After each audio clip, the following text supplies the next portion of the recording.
Hello friend, good morning all of you.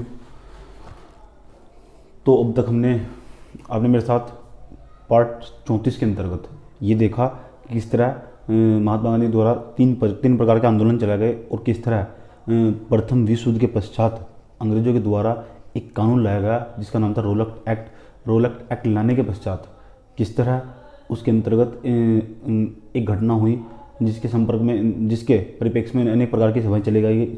रोलक act के विरोध में अनेक प्रकार की सभाएं चलाई गई और उसके विरोध में सभाएं चलाने के विरोध में एक आंदोलन हुआ। मतलब एक घटना घटी, जलियांवाला बाग हत्याकांड के नाम से घटना को जानते हैं। आपने देखा उसे और परखा और हमने यहाँ तक जानने की कोशिश की उसके बाद क्या हुआ। महात्मा गांधी के द्वारा अलग प्रकार के आंदोलन चलाए गए। उनमें से महत्वपूर्ण आंदोलन था असहयोग आंदोलन। असहयोग आंदोलन को पढ़ने से पहले आज आपको खिलाफत आंदोलन पढ़ना बहुत ज़्यादा जरूरी है। यानी असहयोग आंदोलन ही खिलाफत आंदोलन और असहयोग आंदोलन दोनों, यानी खिलाफत आंदोलन का नाम ही बदल कर लास्ट में असहयोग आंदोलन कर दिया गया। ये महात्मा गांधी के द्वारा चलाया जाने वाला आंदोलन था। आइए जानते हैं खिलाफत आंदोलन के बारे में। तो आप कॉपी में हेडिंग बनाएंगे खिलाफत आंदोलन। खिलाफत आंदोलन, खिलाफत आंदोलन। ये खिलाफत आंदोलन क्या था? जब 1914 से लेकर 1918 तक प्रथम विश्व युद्ध चल रहा था। प्रथम विश्व युद्ध के अंतर्गत जब 1914 से लेकर 1918 तक प्रथम विश्व युद्ध चल रहा था, तो प्रथम विश्व युद्ध के अंतर्गत 1914 से लेकर 1918 तक जब तक प्रथम विश्व युद्ध चल रहा था, तो उसके अंतर्गत इसके अंदर दो पक्ष थे। आप ध्यान से देखिए, फर्स्ट वर्ल्ड वार चल रहा था, दो पक्ष थे, यानी पूरा विश्व दो खेमे में बटा हुआ था। आप इधर देखिए, पूरा विश्व दो खेमे में बटा हुआ था। नंबर फर्स्ट इधर सेकंड भाग, यानी पूरी दुनिया दो भागों में विभाजित थी। एक तरफ अलग देश थे, दूसरी तरफ अलग देश थे। मैं आपको समझा रहा हूँ खिलाफत आंदोलन क्यों चला गया। पहले आपको जान लेना है, ये तुर्की के खलीफा के पक्ष में चलाया जाने वाला भारतीय मुसलमानों के द्वारा चलाया गया एक आंदोलन था। आप दोबारा सुनिए, खिलाफत आंदोलन भारतीय मुसलमानों के द्वारा तुर्की के खलीफा की सत्ता को स्थापित करने के लिए उनके पक्ष में चलाया जाने वाला एक आंदोलन था। यानी आप अंतर्राष्ट्रीय आंदोलन भी कह सकते हैं और आप राजनीतिक आंदोलन कहेंगे तो ज़्यादा बेहतर होगा। खिलाफत आंदोलन एक प्रकार का राजनीतिक आंदोलन था जो भारतीय मुसलमानों के द्वारा चलाया गया था और यह तुर्की की खलीफा की सत्ता के पक्ष में चलाया गया था और इसका कांग्रेस और महात्मा गांधी ने दबकर समर्थन किया था। ये भी बात आपको याद रखनी है। दोबारा आपसे नोट भी कर सकते हैं, आप इसे नोट भी करिए तो ज़्यादा बेहतर होगा। उसके बाद देखिएगा हुआ क्या है ना। उसके बाद जानते हैं खिलाफत आंदोलन का कारण क्या था। अब हम आप समझ रहे हैं, मैंने आपको बताया खिलाफत आंदोलन क्या था। खिलाफत आंदोलन भारतीय मुसलमानों के द्वारा, यानी भारत के अंदर जो मुसलमान बसते थे उनके द्वारा तुर्की की खलीफा की सत्ता, तुर्की की जो खलीफा थे, अभी आपको बताएं खलीफा किसे कहते हैं, है ना। तुर्की के जो खलीफा थे उनके पक्ष में चलाया जाने वाला एक प्रकार का आंदोलन था। इसके अंतर्गत क्या हुआ? इसके अंतर्गत ये हुआ, यानी भारतीय मुसलमानों ने दबकर अंग्रेजों का, ब्रिटिशों का विरोध किया। कारण क्या था ये जानते हैं। अब मेरे साथ जानेंगे कि खिलाफत आंदोलन के क्या कारण थे, यानी खिलाफत आंदोलन चलाए जाने के कारण। आप कॉपी में हेडिंग बना सकते हैं खिलाफत आंदोलन चलाए जाने के कारण। अभी आपने जाना खिलाफत आंदोलन क्या था, तो दोबारा सुनिए। भारतीय मुसलमानों के द्वारा अंग्रेजों के विरुद्ध खलीफा की सत्ता के पक्ष में, तुर्की के खलीफा की सत्ता के पक्ष में चलाया जाने वाला एक आंदोलन खिलाफत आंदोलन था। समझे? उसके बाद क्यों इस तरह के प्रश्न छोटे छोटे पीसी ऐसे बन सकते हैं। खिलाफत आंदोलन क्या था उसकी विस्तार पूर्वक वर्णन कीजिए, इस तरह के छोटे छोटे प्रश्न। लेकिन मैंने कहा जो ऑब्जेक्टिव प्रश्न जो होंगे, एक भी प्रश्न मेरे पढ़ाए हुए से आपका बाहर नहीं जाएगा, एकदम छोटा हो चाहे बड़ा हो, आप ध्यानपूर्वक सुनते जाइए। समझे? हाँ, तो क्या हुआ 1914 से लेकर 1918 तक आप देखिएगा, 1914 से लेकर 1918 तक भारतीयों ने और भारतीय कांग्रेस ने क्रांतिकारियों को छोड़कर एकमात्र क्रांतिकारी ऐसे व्यक्तित्व थे जिनके द्वारा अंग्रेजों का साथ नहीं दिया, मतलब ब्रिटिश सत्ता का साथ नहीं दिया गया। लेकिन सभी ने प्रथम विश्व युद्ध में सब कंधे से कंधा मिलाकर, यानी भारतीयों ने कंधे से कंधा मिलाकर ब्रिटिशों के साथ लड़ाई लड़ी, है ना। और जो प्रथम विश्व युद्ध हुआ, जो आपका प्रथम विश्व युद्ध हुआ, प्रथम विश्व युद्ध यानी फर्स्ट वर्ल्ड वार के अंतर्गत कौन कौन से देश लड़ रहे थे, आइए उनके जिक्र करता हूँ, है ना। एक तरफ था इंग्लैंड था, इंग्लैंड के साथ साथ फ्रांस था। इधर एक खेमे में ये मतलब फ्रांस इंग्लैंड के साथ था। उसके बाद था आपका ऑस्ट्रेलिया भी इसके साथ था। और उसके बाद रूस, ये एक तरफ थे। उसके बाद दूसरी तरफ देखिए कौन कौन था, जर्मनी, जर्मनी, उसके बाद तुर्की, जर्मनी के बाद जापान भी, तुर्की भी, तुर्की। दूसरा खेमा था जर्मनी, जापान, तुर्की, Italy, Italy. First world England, France, England, France, Australia, रूस, जर्मनी, जापान, तुर्की, इटली एक तरफ, ये फर्स्ट वर्ल्ड वार में, यानी ये देश एक तरफ, ये देश तरफ, और आपस में लड़ रहे थे, इनकी सेनाएं आपस में लड़ रही थी। लेकिन आपको पता होगा इंग्लैंड का साथ भारतीयों ने, जो भारतीय थे, भारतीय लोग थे, है ना, भारतीयों ने, और कांग्रेस, भारतीय मतलब कांग्रेस, और कांग्रेस आसपास के यानी भारत के अंदर रहने वाले सभी नेता, यानी भारतीय राष्ट्रीय आंदोलन के जितने भी नेता थे, उन्होंने खुलकर जमकर इंग्लैंड का समर्थन किया। इंग्लैंड का समर्थन इसलिए किया था, क्यों इसलिए किया था, इंग्लैंड का समर्थन इसलिए किया क्यों, इंग्लैंड वाले यानी ब्रिटिश सत्ता यानी अंग्रेज हमें उत्तरदायी शासन देंगे और स्वराज देंगे, सब शासन देंगे। इस परिप्रेक्ष्य में भारतीयों के द्वारा अंग्रेजों का समर्थन किया गया। उसके बाद लेकिन ऐसा हुआ नहीं, यानी आप जानते हैं, आप भली बात जानते हैं कि ऐसा हुआ नहीं। परिणाम स्वरूप नतीजा यह निकला, भारतीयों को रोलक एक्ट लाया, यानी भारतीयों को एक बहुत ही गंदे कानून का सामना करना पड़ा, जिसे आप काला कानून के नाम से जानते हैं, जिसके बारे में मैंने कल चर्चा की थी। आप पिछले बड़ा वीडियो देख सकते हैं। भारतीयों ने इंग्लैंड का साथ दिया, लेकिन नतीजा है निकला। लेकिन आपको पता होगा जब भारतीयों ने साथ दिया तो भारतीयों में चाहे वो मुस्लिम लीग हो यानी मुस्लिमों की एक पार्टी मुस्लिम लीग जो 1906 में बनाई गई थी, 1906 में जो बनाई गई मुस्लिम लीग पार्टी, चाहे आपकी भारतीय राष्ट्रीय कांग्रेस हो, उसके द्वारा, उन दोनों के द्वारा जमकर इंग्लैंड में, और वो भी फर्स्ट वर्ल्ड वार में, यानी प्रथम विश्व युद्ध में,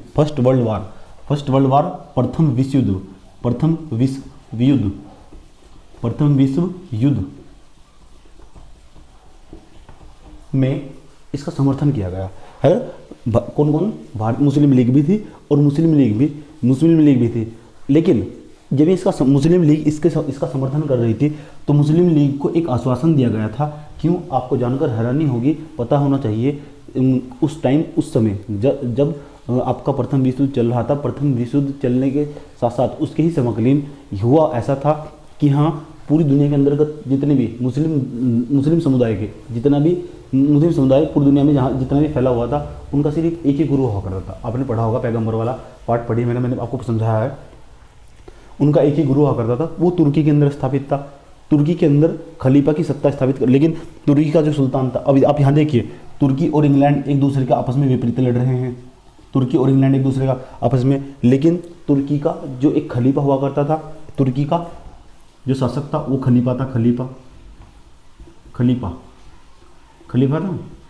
और ये खलीफा पूरी दुनिया के मुस्लिम समुदाय का आध्यात्मिक गुरु हुआ करता था। आध्यात्मिक गुरु, कौन सा गुरु था? आध्यात्मिक गुरु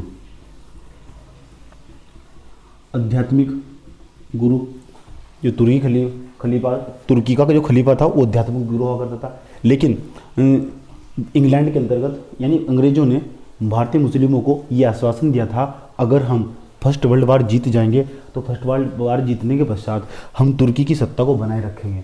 ये भारतीय मुसलमानों को आश्वासन दिया गया था। लेकिन आपको पता था कि जो औपनिवेशिक सत्ता थी उसका चरित्र कितना नंगा था, आप इस भलीभांति जानते हैं, है ना। आप अनेक प्रकार की पूर्ववर्ती घटनाओं से आप भलीभांति परिचित हैं।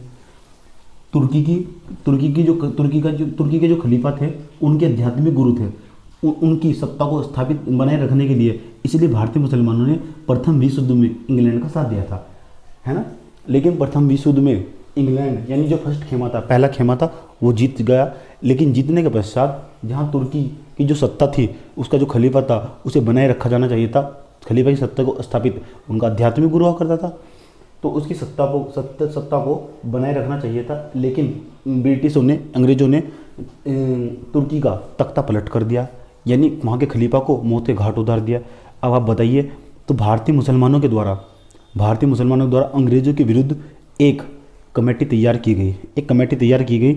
उस कमेटी को हम खिलाफत कमेटी के नाम से जानते हैं। लखनऊ में एक कमेटी तैयार की गई भारतीय मुसलमानों के द्वारा। अभी हमने कहा आंदोलन नहीं चला रहा, अभी बात कर रहे हैं, तो भारतीय मुसलमानों के द्वारा एक कमेटी बनाई गई। कौन सी कमेटी? आइए उस कमेटी का नाम बताता हूँ आपको, है ना। उस कमेटी का नाम था खिलाफत कमेटी। कहाँ बनाई गई? लखनऊ में 1919 में 1919, वो भी सितंबर के महीने में, यानी सितंबर 1919 में, सितंबर, ये देखिए आप, सितंबर 1919 में, सितंबर 1919 में एक कमेटी बनेगी।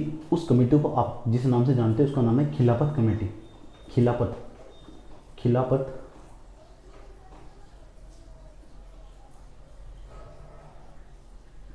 खिलाफत कमेटी, या खिलाफत कमेटी को हिंदी में समिति कहते हैं, है ना। आप खिलाफत कमेटी कहिए या खिलाफत समिति कहिए, एक ही बात है। आइए जानते हैं उसके बाद हुआ क्या, और आपको बताते हैं। इनमें कुछ जो कमेटी बनाई गई, इसमें कुछ महत्वपूर्ण व्यक्तित्व के नाम दिखाई देते हैं। आइए जिन्हें जान लेते हैं।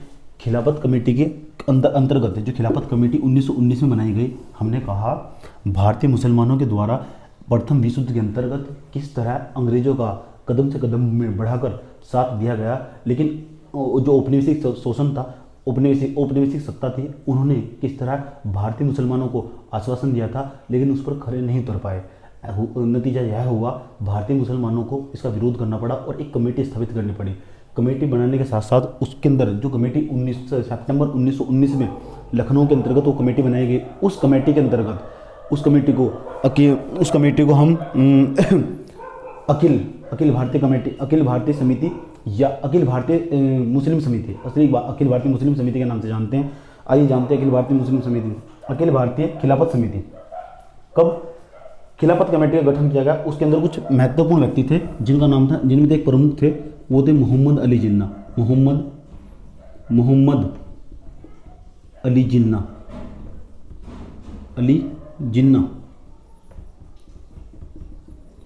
कोमल लगाइए, मोहम्मद अली जिन्ना। आप खुद नाम लिखिए, अपने नोट्स में नोट मेंशन करते जाइए।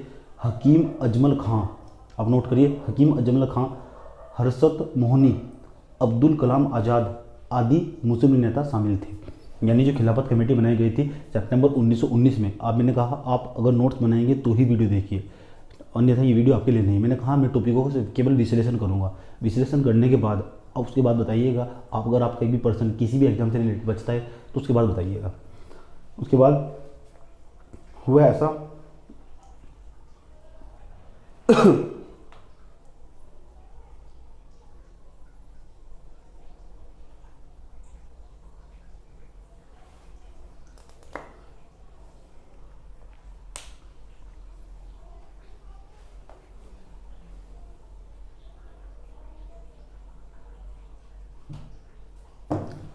समझे। तो हाँ, तो क्या बनाई गई, एक कमेटी बनाई गई, एक कमेटी मतलब समिति बनाई। उस समिति के अंतर्गत कुछ महत्वपूर्ण और विशेष व्यक्तित्व के नाम दिखाई देते हैं, जिनमें से एक मुख्य नाम है मोहम्मद अली जिन्ना। मोहम्मद अली जिन्ना के द्वारा, हद तो जब तक हुई गई, मोहम्मद अली जिन्ना के द्वारा ये तक कहा गया, एक लेक्चर दिया गया कराची में एक भाषण दिया गया। मोहम्मद अली जिन्ना के द्वारा ये कहा गया कि भारतीय मुसलमानों का अंग्रेजों का प्रथम विश्व युद्ध में अंग्रेजों का साथ देना इस्लाम के विरुद्ध है।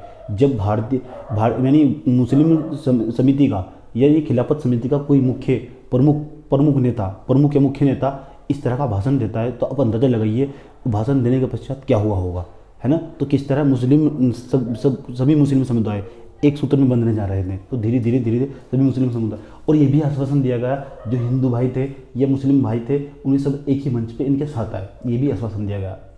आप देखिएगा आगे चलकर महात्मा गांधी भी इनसे जुड़ने चले गए, और ये एक अवसर था, अगर आप देखा जाए तो एक अवसर था कि हिंदू और मुस्लिम पहली बार एक ही मंच पर मिलने वाले थे। तो हिंदू मुस्लिम एकता का ऐसा खिलाफत आंदोलन को एक प्रतीक भी कह सकते हैं। उसके बाद सितंबर में मैंने कहा एक खिलाफत कमेटी, सितंबर 1919 में एक खिलाफत कमेटी बनाई गई। उसके बाद कुछ मुख्य कार्यकारी नेताओं के नाम बताया हमने आपको। उसके बाद ये बताया मोहम्मद अली जिन्ना के द्वारा किस तरह कराची में एक भाषण दिया गया, और उसमें कहा गया कि भारतीय मुसलमानों के द्वारा अंग्रेजों का प्रथम विश्व युद्ध साथ दिया जाना इस्लाम के विरुद्ध है। आप बताइए इस तरह का लेक्चर देना कहाँ तक तार्किक हो सकता है। लेक्चर देना चाहिए। इस लेक्चर देने के बाद हुआ क्या होगा, सभी मुस्लिम भाई एक ही मंच पर इकट्ठा हो गए, और यहाँ तक लेक्चर दिया गया कि हिंदुओं को भी मुसलमानों का साथ देना चाहिए, है ना। यहाँ तक लेक्चर दिया गया, यहाँ तक भाषण दिए गए मोहम्मद अली जिन्ना के द्वारा और अन्य मुख्यकारी नेताओं के द्वारा अलग अलग भाषाओं में क्षेत्रीय सभाएं कर गए, ठीक है। उसके बाद हुआ ये जानते हैं हुआ क्या। इसके बाद सितंबर 1919 में तो ये हुआ। उसके बाद हुआ ऐसा, 23 नवंबर 1919 का समय आया, यानी लगभग एक महीने बाद। सितंबर के बाद आपको पता है सितंबर, अक्टूबर, नवंबर, लगभग एक महीने के गैप के बाद लगभग एक समिति बनाई गई। आइए आज आपको उस समिति का नाम लिखना होगा, अखिल भारतीय कॉन्फ्रेंस, अखिल भारतीय समिति भी कह सकते हैं, अखिल भारतीय खिलाफत समिति। एक समिति का आयोजन किया गया, मतलब एक कॉन्फ्रेंस हुई, सभी भारतीय नेताओं को, मतलब सभी नेताओं को वहाँ बुलाया गया। एक समिति का गठन हुआ, अखिल भारतीय खिलाफत समिति,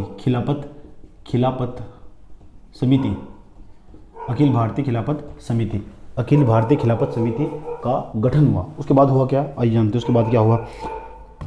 जिसके अंतर्गत कुछ मुख्य नेताओं का नाम दिखा देता है। आइए जानते हैं वे मुख्य नेता कौन कौन से थे।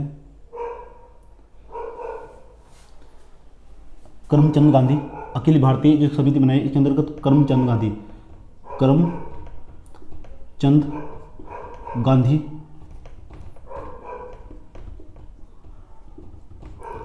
उसके बाद करमचंद गांधी के बाद आप लिखिए मदन मोहन मालवीय, उसके बाद मोतीलाल नेहरू। यानी जो समिति बनाई गई उसके अंदर के कुछ प्रमुख व्यक्तित्व के नाम है जो उसके अंदर उपस्थित थे। जो वह कॉन्फ्रेंस हुई उस कॉन्फ्रेंस के दौरान, यानी मदन मोहन मालवीय, करमचंद गांधी, मतलब गांधी जी, उसके बाद मोतीलाल नेहरू, ये उपस्थित थे इस कमेटी के अंदर। अखिल भारतीय समिति 23 नवंबर 1919 को बनाई गई। ये समिति बनाई गई, एक कमेटी बनाई गई। उस कमेटी के अंतर्गत यह कहा गया कि आगे की दिनचर्या क्या होगी, आगे की रणनीति क्या होगी भारतीय मुसलमानों की।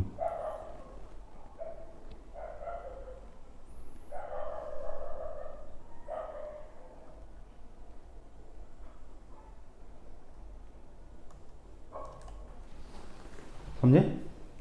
मैंने कहा इस तरह आप नोट्स बनाते जाइए बारी बारी से। उसके बाद आपके पास एक नोट्स अच्छा नोट्स तैयार होगा। उसके बाद आपको समस्या नहीं होगी।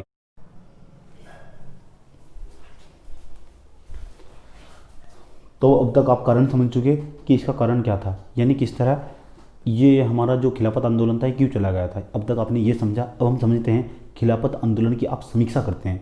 जब आप किसी भी चीज़ की, किसी भी टॉपिक की समीक्षा करते हैं, यानी उसका रिव्यू करते हैं, तो उसका मतलब उसके सकारात्मक पक्ष भी देखे जाते हैं और नकारात्मक पक्ष भी देखे जाते हैं। यानी उसकी आलोचना भी की जा सकती है और उसका महत्व भी बताया जा सकता है। उसका कुछ क्या इंपॉर्टेंस रहा, उसका क्या महत्व रहा, या उसकी क्या क्रिटिसिज्म रहा। उसका क्रिटिसिज्म का मतलब उसकी क्या आलोचना रही, उसके पॉइंट भी देखे जाने चाहिए।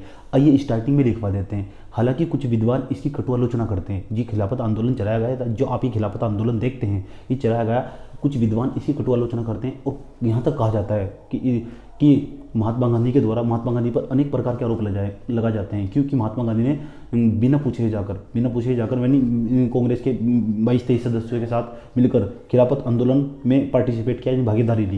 ये महात्मा गांधी की कटु आलोचना की जाती है। आइए जानते हैं। पहली बात, महात्मा गांधी कुछ विद्वानों के द्वारा, ये ऐसा मैं नहीं कह रहा हूँ, मैं अपना व्यू बाद में बताऊँगा, ऐसा कहा जाता है कि महात्मा गांधी के द्वारा आलोचना की बिंदु, इतिहासकार, मैंने कहा महात्मा गांधी के द्वारा एक विशेष प्रकार का एक धार्मिक आंदोलन से जुड़ना सांप्रदायिकता को बढ़ावा देता है। राष्ट्रीय आंदोलन में एक प्रकार का धार्मिक आंदोलन नहीं जोड़ा जाना चाहिए था। कुछ आलोचक ऐसा मानते हैं। दूसरा पॉइंट आप लिखते जाइएगा। आप हेडिंग बनाइए खिलाफत आंदोलन की समीक्षा। उसके बाद उसके अंदर लिखिए आलोचना के बिंदु के अंदर लिखिए फर्स्ट पॉइंट पे लिखिए यह एक अतिरिक्त क्षेत्रीय मुद्दा पर चला गया आंदोलन था। यह एक अतिरिक्त, मतलब समझते ना आप, एक अतिरिक्त क्षेत्रीय मुद्दे पर चला गया आंदोलन था। उसके बाद इसके कारण धर्म और राजनीति का घालमेल, इसके कारण धर्म और राजनीति का घालमेल स्थापित हुआ। एक तो धर्म था, धार्मिक मुद्दा था, उसके अंदर राजनीति आई। आप बताइए इसका घालमेल स्थापित हुआ। तो कुछ इतिहासकार इसकी कटु आलोचना करते हैं। उसके बाद जिसका धार्मिक राष्ट्रवाद से कुछ भी लेना देना नहीं था। धार्मिक राष्ट्रवाद, अब आप बताइए ना, भारतीय राष्ट्रीय आंदोलन से उसका क्या लेना देना था, है ना, भारतीय राष्ट्रीय आंदोलन से। लेकिन ये महात्मा गांधी का परिप्रेक्ष्य था। लेकिन मैं आपको बताऊंगा महात्मा गांधी ये चाहते थे कहीं ना कहीं हिंदू मुस्लिम एकता स्थापित हो जाए, है ना। इसके मैंने आपको महत्व भी बताऊंगा। पहले आप लिखिए। उसके बाद इस आंदोलन का कारण धर्मनिरपेक्ष नेताओं की जगह धार्मिक नेताओं, धर्मनिरपेक्ष नेताओं की जगह धार्मिक नेताओं जैसे मुल्ला मौलवियों का प्रभाव बढ़ा और धर्मनिरपेक्ष मुस्लिम नेता पीछे हो गए। मैंने कहा मैं एक एक पॉइंट जो बताऊंगा इस लिखते जाइए, आपको आगे की मेंस आंसर राइटिंग में काम आएंगे ये पॉइंट सभी, समझे। उसके बाद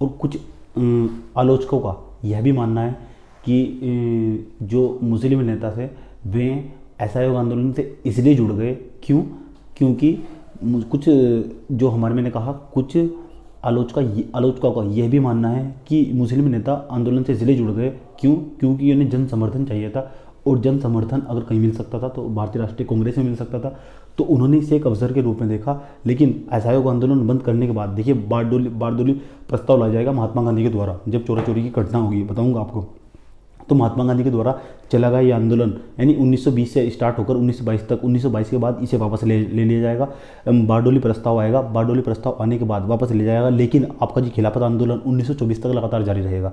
तो कुछ आलोचक इसकी कटु आलोचना करते हैं, किसकी? खिलाफत आंदोलन की। खिलाफत आंदोलन एक धार्मिक आंदोलन था, धार्मिक आंदोलन को महात्मा गांधी में नहीं जाना चाहिए था, लेकिन महात्मा गांधी ये चाहते थे कि एकता स्थापित हो, ये महात्मा गांधी का ये सकारात्मक पॉइंट है, समझे। उसके बाद आप कॉपी में हेडिंग बनाइए, महत्व अनेक, इसमें लिखिए अनेक सीमाओं के बावजूद तत्कालीन परिस्थितियों में खिलाफत आंदोलन का काफ़ी महत्व था। अनेक सीमाओं के बावजूद तत्कालीन परिस्थितियों में खिलाफत आंदोलन का काफ़ी महत्व था। जैसे आंदोलन के कारण हिंदू मुस्लिम एकता स्थापित हुई, मैंने कहा आपको आंदोलन तो हुआ, लेकिन इसके कारण एक ऐसा पहला मंच मिला जिस कारण हिंदू मुस्लिम एकता स्थापित हुई।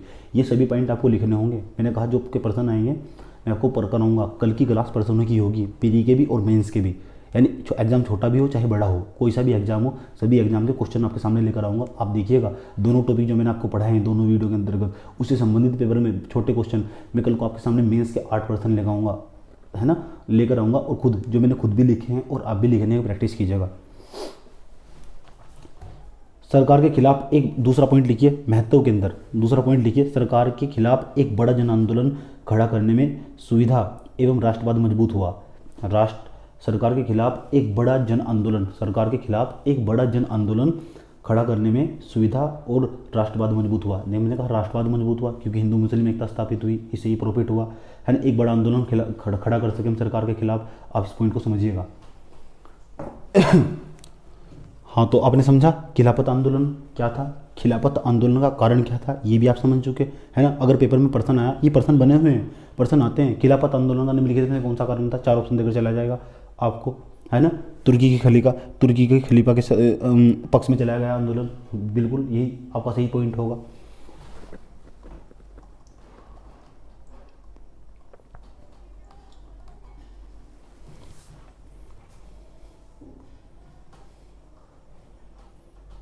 अब देखिएगा, आप कॉपी में नहीं बनाइए, असहयोग आंदोलन, ये तो आपका जो आंदोलन था, ये आपका आंदोलन था कौन सा, ये आंदोलन था आपका खिलाफत आंदोलन।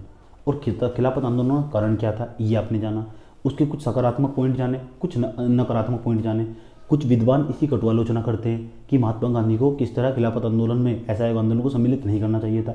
नतीजा परिणाम यह हुआ, बाद में आप देखिएगा कि जब किसी भी धर्म को किसी भी राजनीति में मिलाते हैं, ये धर्म था मुस्लिम धर्म था, इसे राजनीति में मिलाया, इसका राजनीतिकरण हुआ। जब किसी धर्म का राजनीतिकरण होता है तो देखिएगा परिणाम हमेशा सांप्रदायिक होता है, सांप्रदायिक मतलब दंगे होते हैं, ऐसा हुआ भी, है ना। उसके बाद आप देखिएगा जैसे असहयोग आंदोलन को वापस क्यों लेना पड़ा, क्योंकि चोरा चोरी की घटना हुई। चोरा चोरी की घटना के अंतर्गत हुआ क्या, 22 थानेदारों को स्थानीय लोगों ने, कुछ वहाँ के स्थानीय लोगों ने, भगवान अहिर जैसे देशभक्तों का नाम, मैं देशभक्त कहता हूँ उनको, भगवान अहिर जैसे देशभक्तों का नाम आता है, उनके द्वारा इन 22 पुलिस अधिकारी, 22 पुलिस कांस्टेबलों को, एक थानेदार को जलाकर मार दिया गया, है ना। इस तरह की घटना जन्म ली। तो आप असहयोग आंदोलन यानी असहयोग आंदोलन क्यों, ये धर्म को राजनीति में लाया गया। धर्म कौन सा था, मुस्लिम धर्म। राजनीति क्या थी, महात्मा गांधी वाली राजनीति मिलाया, परिणाम क्या निकल कर आया, सांप्रदायिकता, दंगे हुए। उसके बाद देखिएगा उसके बाद कापी में हेडिंग बनाइए असहयोग आंदोलन। अब जानिए आप असहयोग आंदोलन, ये आपको पूरे बहुत और अच्छे तरीके से जानना होगा, एक एक नोट्स बनाना होगा, मैं आपको एक एक लाइन बताऊंगा और समझाऊंगा।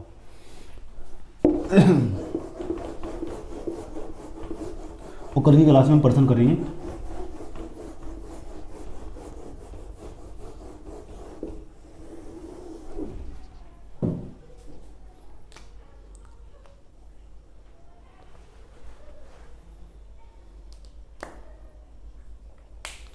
पहली बात, असहयोग आंदोलन हेडिंग बनाइए, असहयोग आंदोलन, असहयोग आंदोलन।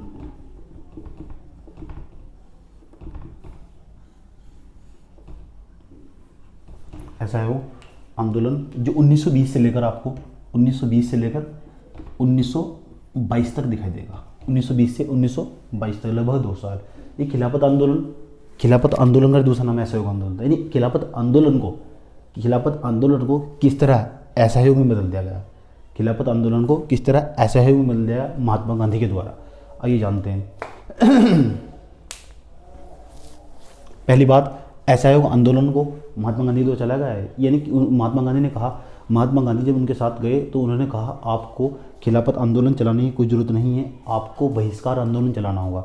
यानी असहयोग का जो खिलाफत का जो मुद्दा था वो अब बहिष्कार में बदल गया है। जो खिलाफत का मुद्दा था, खिलाफत के मुद्दे आपको बताऊं, उपाधि एवं पदों का त्याग करना, सेनाओं का त्याग करना, पुलिस एवं सेना से इस्तीफा देना, करने देना, इस तरह के मुद्दे थे। महात्मा गांधी ने कहा कि कुछ सार्वजनिक मुद्दे लाए जाएं, क्योंकि आप असहयोग आंदोलन करेंगे। जब आप असहयोग आंदोलन करेंगे, असहयोग आंदोलन के अंतर्गत आपको सार्वजनिक मुद्दों को लेकर आना होगा जो सभी के पक्ष में हो। ये धार्मिक आंदोलन नहीं बनाना होगा। तो महात्मा गांधी आए, उन्होंने आंदोलन का लक्ष्य बदल दिया। खिलाफत आंदोलन का जब लक्ष्य बदल दिया गया, खिलाफत आंदोलन का लक्ष्य बदलकर स्वराज कर दिया गया। स्वराज यानी हमारा खुद का राज हो, उसको बोलते स्वराज। तो जब ये कर दिया गया तो उसके बाद हुआ ये नतीजा यह निकला है ना। उसके बाद नतीजा यह निकला कि महात्मा गांधी, देखिए हुआ क्या था।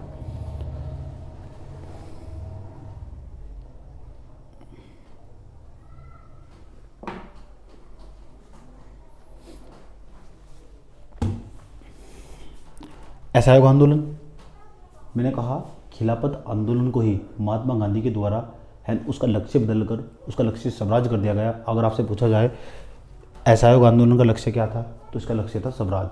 यानी जब तक ये स्वराज हासिल नहीं कर लेगा तब तक खत्म नहीं होगा। हालांकि प्राप्त नहीं हुआ, कुछ इसकी उपलब्धियां रहीं, कुछ इसकी कमियां रहीं, इन पर चर्चा करेंगे। यानी हम मूल्यांकन जरूर करेंगे इसका, है ना, क्या चीज़ इसकी सही रही, क्या गलत रही, सब टॉपिक पर बात करेंगे इसके साथ। तो बात करेंगे। उसके बाद हमने कहा कि इसमें हुआ क्या था।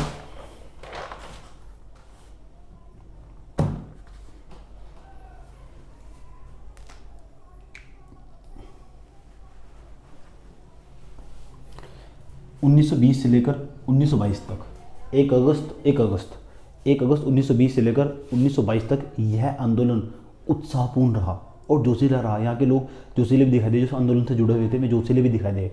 1 अगस्त 1920 को ये आंदोलन स्टार्ट हुआ। 1 अगस्त 1920 को, 1 अगस्त 1920 डेट, फेमस डेट आपको याद रखनी चाहिए सब बच्चों की, है ना। उसके बाद 1 अगस्त 1920 को यह आंदोलन स्टार्ट हुआ। जब स्टार्ट हुआ तो ये जोश से भरपूर था, है ना। इस आंदोलन, आप एक बात याद रखिए, ये एक ऐसा आंदोलन था, पहली बात ये अखिल भारतीय आंदोलन था, है ना, अखिल भारतीय आंदोलन था। इसका लक्ष्य क्या था, इसका लक्ष्य था स्वराज। तीसरी बात ये, इस आंदोलन की आपको लिखना होगा सारे पॉइंट इसमें। 1 अगस्त 1920 को ये आंदोलन स्टार्ट हुआ। उसके बाद इसका लक्ष्य क्या था, स्वराज था। ये अखिल भारतीय आंदोलन था, पहला अखिल भारतीय आंदोलन, यानी पूरी भारतीय राष्ट्रीय राजनीति में एक अखिल भारतीय आंदोलन था, अखिल भारतीय आंदोलन था, है ना, जो ऊर्जा और उत्साह से परिपूर्ण था। उसके बाद इसमें देश के सभी वर्ग सामने आए थे, ये भी बात आपको याद रखनी है। देश के सभी वर्ग मतलब मजदूर वर्ग भी इसके साथ जुड़ा हुआ था, डॉक्टर, वकील, बुद्धिजीवी वर्ग भी इसके साथ जुड़ा हुआ था, है ना, जो जनता थी, यानी जन समर्थन मिला हुआ था। इस आंदोलन को जन समर्थन मिला था। यही कारण था ये आंदोलन आपका अखिल भारतीय आंदोलन। अखिल भारतीय का मतलब पूरे भारत के अंदर चला गया आंदोलन, अखिल भारतीय आंदोलन। उसके बाद 28 जुलाई 1922 तक ये आंदोलन चला। मैंने कहा 1922 तक, 28 जुलाई 1922 तक ये आंदोलन चला। उसके बाद 28 जुलाई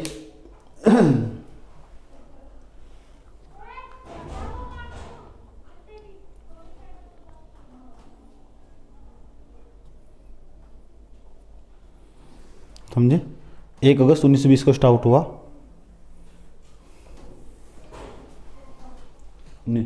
और 1922 तक चला। 1 अगस्त 1920 को स्टार्ट हुआ और 1922 तक ये आपको आंदोलन लगभग 2 साल तक ये आंदोलन दिखाई देगा। उसके बाद हुआ क्या, अच्छा अब आप काफ़ी हेडिंग बना सकते हैं असहयोग आंदोलन चलाए जाने के कारण, कि कारण क्या था, असहयोग आंदोलन क्यों चला गया, उसका कारण क्या था, असहयोग आंदोलन क्यों चला गया इसके कारण।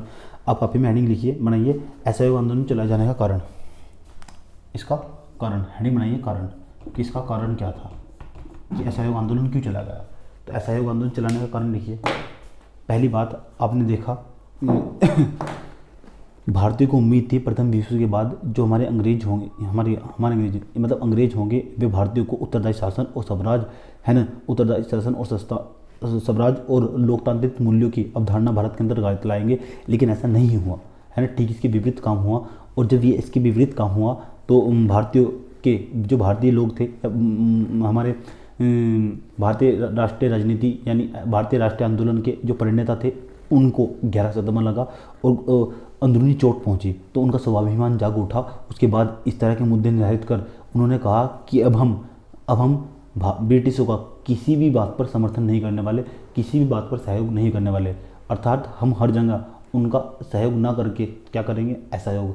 इसीलिए इस परिप्रेक्ष्य में ये आंदोलन चलाना पड़ा। और आपको जानकर हैरानी होगी है ना, अंग्रेजी जो सरकार थी, अंग्रेज सरकार के द्वारा रोलक एक्ट पास किया गया। रोलक एक्ट पास करने के बाद जो भारतीय लोग थे उन्हें उठाकर जेल में डाल दिया गया। जो भी आंदोलन करता उसे जेल में डाल दिया था काले कानून के तहत।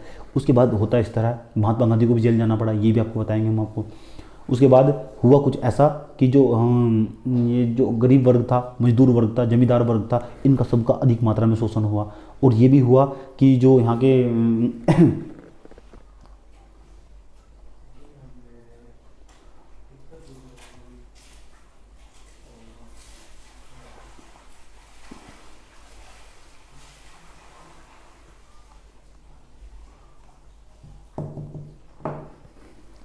जो मजदूर वर्ग था वो भी असंतोष था, उसके अंदर भी आक्रोश भरा हुआ था है ना। तो उसके कारण होता क्या, तो गरीबी और बेरोजगारी फैलने लगी, यानी देश गरीबी और बेरोजगारी दूसरे चक्र में फंसता चला गया है ना। तो महात्मा गांधी इस तरह के ये वकील वकालत तो करते ही थे है ना, बड़ी जो बुद्धिजीवी वर्ग था भारत का, तो धीरे धीरे इससे कटता चला गया है ना, इससे धीरे धीरे दूर होता चला गया, इससे दूरियां बनाता चला गया ब्रिटिश सरकार से।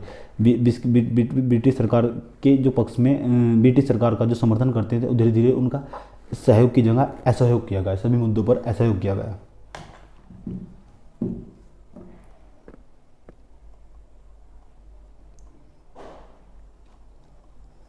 अब हम बात करते हैं असहयोग आंदोलन का कारण तो हमने जान लिया। अब बात करते हैं असहयोग आंदोलन की गतिविधियां। हेडिंग नहीं है, असहयोग आंदोलन की गतिविधियां, किसी क्या क्या गतिविधियां रही।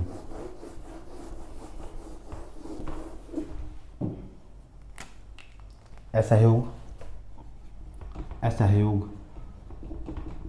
आंदोलन की गतिविधियां।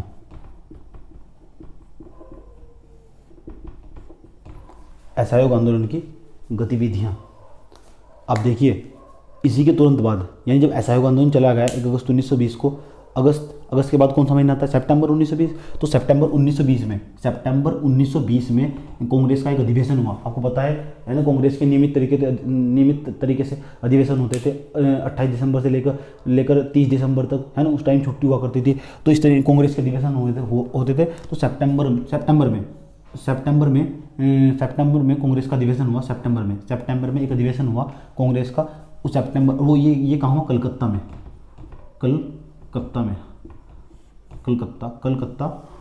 देख लेना, कलकत्ता में एक अधिवेशन हुआ। कलकत्ता में अधिवेशन हुआ, क्या हुआ, अधिवेशन कलकत्ता में अधिवेशन हुआ सितंबर 1920 में कलकत्ता में एक अधिवेशन हुआ। कहाँ हुआ, कलकत्ता में, क्या हुआ, अधिवेशन। अच्छा, अधिवेशन हुआ जिसकी अध्यक्षता कर रहे थे लाला लाजपत राय इसकी अध्यक्षता कर रहे थे। ये इसके अध्यक्ष थे है ना, इसकी अध्यक्षता कर रहे थे।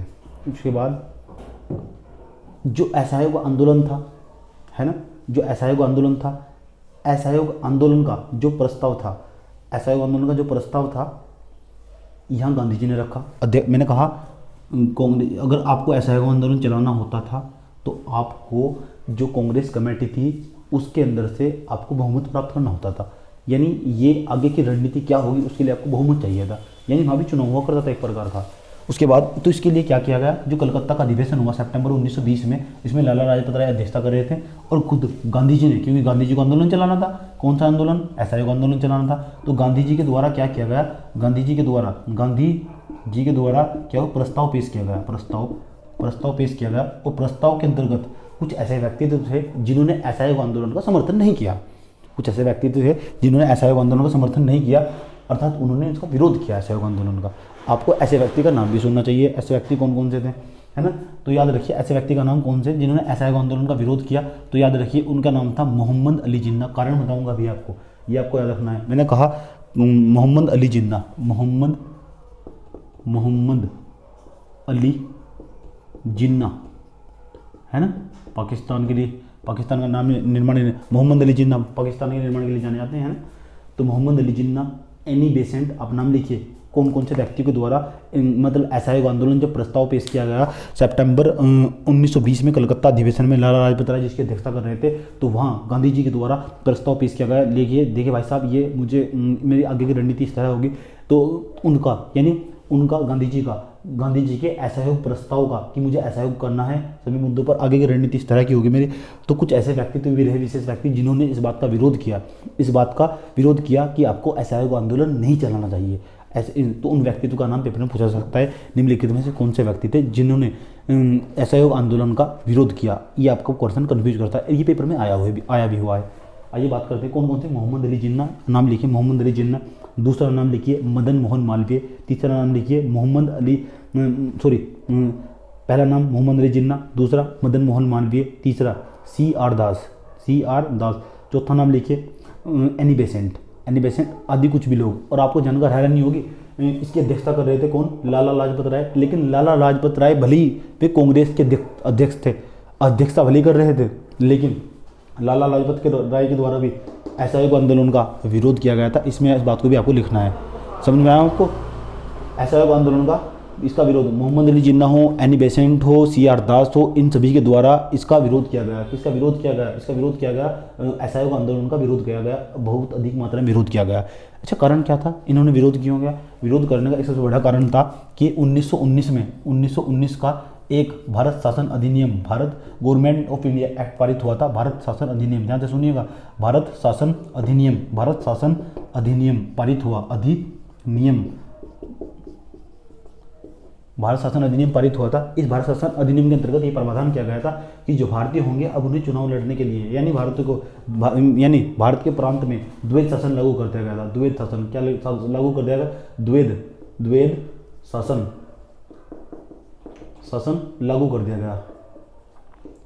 1900 हमने कहा कि जो कुछ विशेष व्यक्ति थे, जो कलकत्ता का सितंबर 1920 में जो कलकत्ता का अधिवेशन हुआ था, जिसकी अध्यक्षता लाला लाजपत राय कर रहे थे, उसके गांधी जी ने जो प्रस्ताव पेश किया उसके अंतर्गत हुआ ऐसा था, कुछ व्यक्तियों ने, कुछ विशेष और प्रमुख नेताओं ने जमकर असहयोग आंदोलन का विरोध किया। तो वे कौन कौन से व्यक्ति थे, मोहम्मद अली जिन्ना, है ना, मोहम्मद अली जिन्ना, एनी बेसेंट हुई आपकी, ये CR दास हुए और अनेक प्रकार के अन्य कुछ प्रमुख नेताओं ने इसका विरोध किया। लेकिन ज़्यादा वोट गांधी जी के पक्ष में पड़े, अर्थात प्रस्ताव पारित हुआ और प्रस्ताव पारित होने के बाद असहयोग आंदोलन को आगे चलाया गया।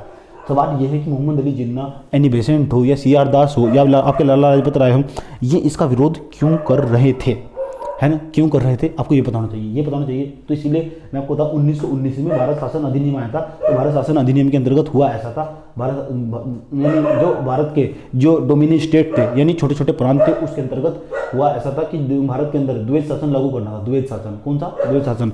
और जब द्वैध शासन लागू करना था, द्वैध शासन के अंतर्गत ये गया था।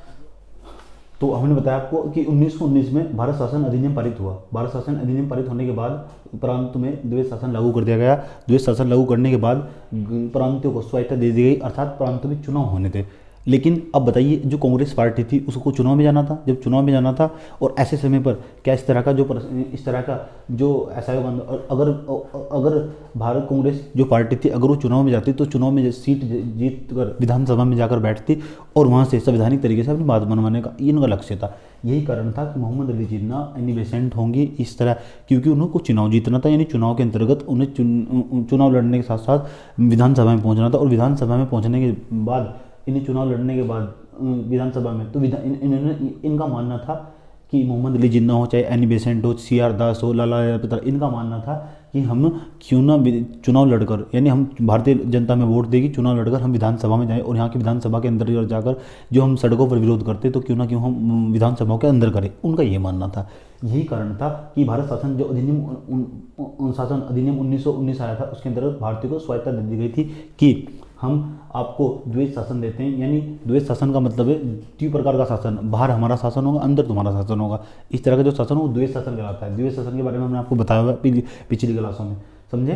तो भारत शासन अधिनियम जितने भी अधिनियम आए, जब हम संवैधानिक विकास की चर्चा करेंगे मॉडर्न हिस्ट्री के अंतर्गत, तो आपको बताएंगे जितने भी अधिनियम आए सभी पर बहुत गहन तरीके से चर्चा करेंगे आपको, जब संविधान के बारे में पढ़ाएंगे आपको, है ना, इसमें पढ़ेंगे हम।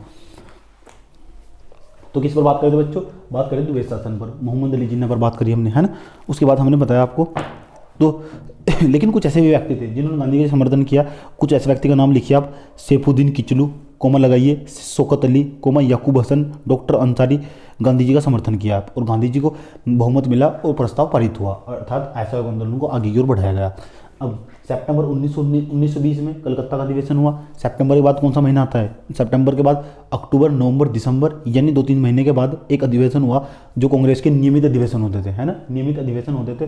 कांग्रेस का एक अधिवेशन और हुआ जिसे हम नागपुर अधिवेशन के नाम से जानते हैं। आप काफ़ी मीटिंग बनाइए, मैंने कहा हम पढ़ रहे हैं असहयोग आंदोलन की गतिविधियाँ, उसके अंतर्गत हमने कलकत्ता का अधिवेशन पढ़ा। कलकत्ता के अधिवेशन में किस तरह असहयोग प्रस्ताव को पारित किया गया गांधी जी के द्वारा, उस पॉइंट को हमने पढ़ने की कोशिश की। उसके बाद आप देखिएगा, आप हेडिंग बनाइए कांग्रेस नागपुर अधिवेशन, यानी दिसंबर 1920 को कांग्रेस का नागपुर अधिवेशन हुआ। दिसंबर 1920 का समय था। दिसंबर 1920 में कांग्रेस का नियमित जो होता था, नियमित नागपुर अधिवेशन हुआ। नागपुर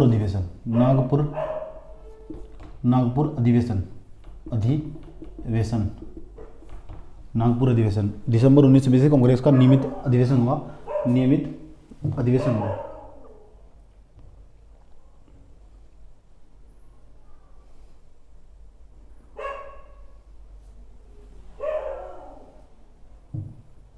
और इसकी अध्यक्षता, इसका नाम पूछा जा सकता है अध्यक्षता, इसकी अध्यक्षता। और ये जो अधिवेशन हुआ इसके अंतर्गत कांग्रेस के अंदर बहुत कुछ अलग बदलाव हुए। वे बदलाव क्या क्या हुए, यानी कांग्रेस की रणनीति बदली लगातार, ये मैं आपको बताऊंगा, है ना। कांग्रेस का नियमित नागपुर अधिवेशन हुआ दिसंबर 1920 में, है ना। उसके बाद उससे पहले कहाँ हुआ था? उससे पहले हुआ था कांग्रेस का अधिवेशन सितंबर 1920 में, कहाँ? कलकत्ता के अंतर्गत। अब इसकी अध्यक्षता जो कर रहे थे वी राघवाचारी, इसका नाम लिखिए वी राघवाचारी,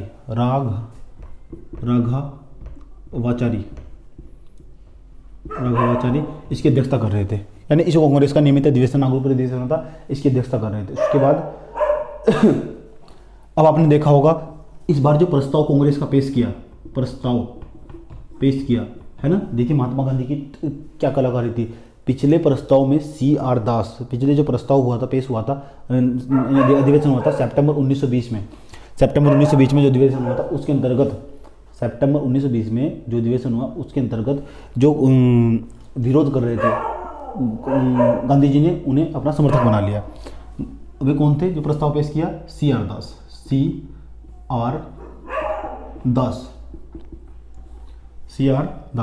दास के द्वारा जो प्रस्ताव था इसके समर्थक हो गए, और प्रस्ताव पेश करवाया गया। आइए देखिए उसके बाद और प्रस्ताव पास हुआ गांधी जी का।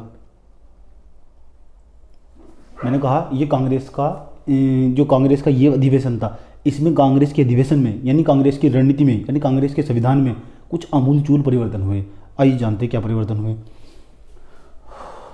आप लिखिए, हेडिंग बनाइए, कांग्रेस के नियमित अधिवेशन नागपुर अधिवेशन की विशेषताएं। कांग्रेस के नागपुर अधिवेशन की विशेषताएं, हेडिंग बनाइए, कांग्रेस के अधिवेशन की विशेषताएं या उपलब्धियां। मैंने कहा मैं जितना नोट्स बना रहा हूँ इस नोट्स को पढ़िए और बार बार पढ़िएगा, है ना। उसके बाद नागपुर अधिवेशन में कांग्रेस द्वारा अनेक महत्वपूर्ण निर्णय लिए गए, है ना।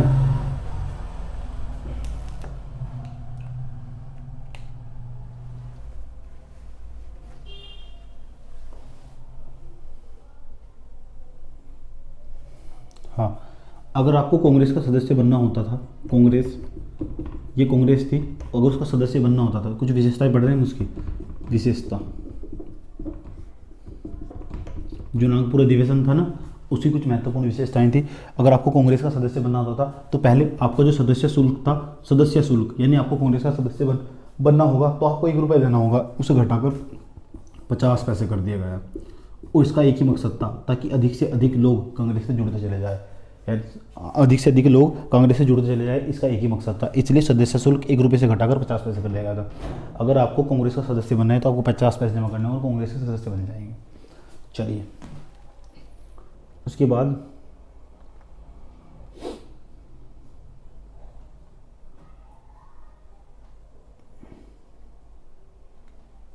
हमने कहा दूसरा, पार्टी थी जो कांग्रेस पार्टी थी ना, इसके ढांचे में बदलाव हुआ। किसमें? ढांचे में। मैंने कहा ये सारे पॉइंट आपको काम आएंगे। कांग्रेस पार्टी के ढांचे में बदलाव हुआ और कांग्रेस पार्टी के ढांचे में बदलाव करके, है ना, जो कांग्रेस पार्टी थी अब तक उसकी सीमाएं, जहाँ उसकी सीमा अभी तक शहर की ओर उन्मुखी थी, वो धीरे धीरे ग्रामीण स्तर पर पहुँचने लगी, और जैसे ग्रामीण स्तर पर पहुँचने लगी तो लोगों का जन समर्थन मिलता चला गया और लोग कांग्रेस पार्टी से जुड़ते चले गए। उसके बाद आप लिखिएगा, गांधी जी के सुझाव पर पार्टी के ढांचे में व्यापक बदलाव किया गया। गांव से लेकर केंद्र तक संगठन में अनेक स्तर बनाए गए। आप लिखिएगा। उसके बाद देश के सभी क्षेत्रों से कांग्रेस पार्टी के कार्यकर्ता को शामिल किया गया। मैंने कहा सभी क्षेत्रों से कांग्रेस पार्टी के कार्यकर्ता को शामिल किया गया। इस प्रकार कांग्रेस का एक विशेष कैडर ढांचा खड़ा हुआ, है ना। मैंने कहा कांग्रेस अब बढ़ती चली गई, जिससे कांग्रेस अब जन संगठन में तब्दील हो गई। फलस्वरूप आगे एक जन आंदोलन चलाना आसान हुआ।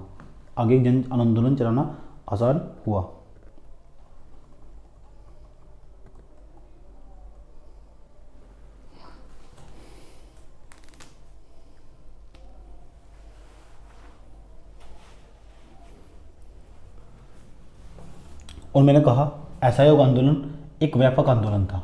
कैसा? व्यापक आंदोलन, है ना। आप लिखिए, व्यापक आंदोलन था और इसके अंतर्गत प्रत्येक चीज़ों का यानी प्रत्येक वस्तु का बहिष्कार किया गया। प्रत्येक वस्तु का अभी आपको बताएंगे किन किन चीज़ों का बहिष्कार किया गया, है ना। तो एक व्यापक आंदोलन था और अखिल भारतीय आंदोलन था, है ना। इसका लक्ष्य था स्वराज हासिल करना। तो आप लिखिए असहयोग आंदोलन के कार्यक्रम, असहयोग आंदोलन के या असहयोग के कार्यक्रम। मैंने कहा इसमें लिखिए असहयोग का कार्यक्रम काफ़ी व्यापक था। व्यापक मतलब बड़े क्षेत्र में फैला हुआ था। उसके बाद जिससे 2 मुख्य कार्यक्रम शामिल थे। नंबर 1 बहिष्कार, इसके अंदर बहिष्कार। नंबर 1 बहिष्कार, आपको हेडिंग बनाइए। मैंने कहा व्यापक आंदोलन था, 2 कार्यक्रम इसके अंदर शामिल थे। नंबर 1 बहिष्कार,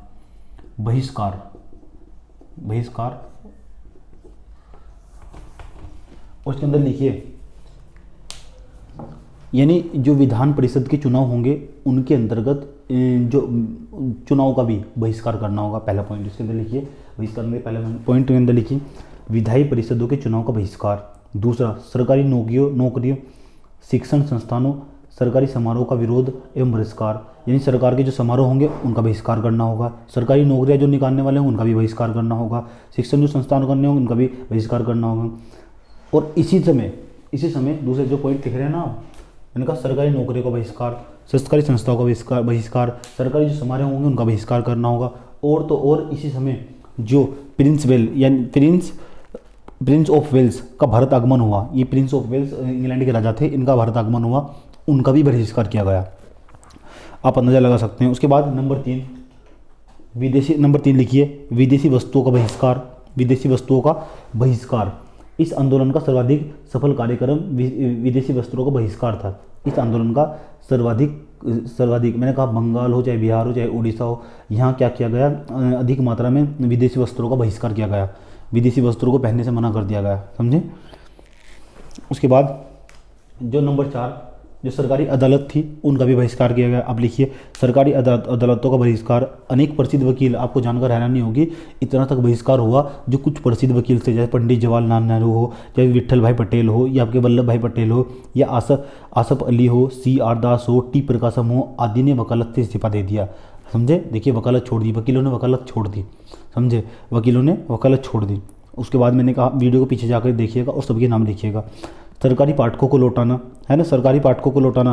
और गांधी जी ने केसर ए हिंद की उपाधि जो उन्हें दी गई थी इंग्लैंड में, केसर ए हिंद की उपाधि, गांधी जी ने वो उपाधि भी छोड़ दी।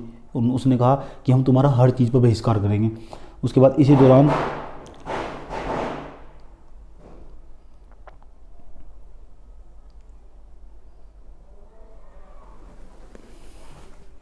और गांधी जी ने यह तक कह दिया कि अगर सरकारें हमारी बातें नहीं मानती, गांधी जी ने यहाँ तक कह दिया कि अगर सरकारें हमारी बातें नहीं मानती तो हम सरकार का सभी मुद्दों पर विरोध करेंगे, अर्थात सबनी अवज्ञा आंदोलन करेंगे, और आपको दिखाई भी देगा 1927 में, समझे। इस तरह का आंदोलन गांधी जी यहाँ तक कह दिया था। नोट में लिखिए गांधी जी ने इन सभी कार्यक्रमों पर अहिंसक तरीके से कार्य किया। नोट पॉइंट बातें हैं कि कोई किसी भी गांधी जी का, मैंने कहा गांधी जी का एक भी आंदोलन में हिंसा नहीं हुई। लोग कहते हैं असहयोग आंदोलन में हिंसा हुई, जब हिंसा हुई तभी तो गांधी जी ने प्रस्ताव पे गांधी जी ने असहयोग आंदोलन को वापस ले लिया, तभी जब हिंसा हुई थी। यही तो कारण था कि असहयोग आंदोलन को वापस लेना पड़ा। गांधी जी का एक भी आंदोलन अहिंसा और सत्य से अपवाद नहीं है, अहिंसा और सत्य से, समझे। तो मैंने कहा अहिंसक तरीके से कार्य हुआ, 1 वर्ष में स्वराज की प्राप्ति होगी, है ना।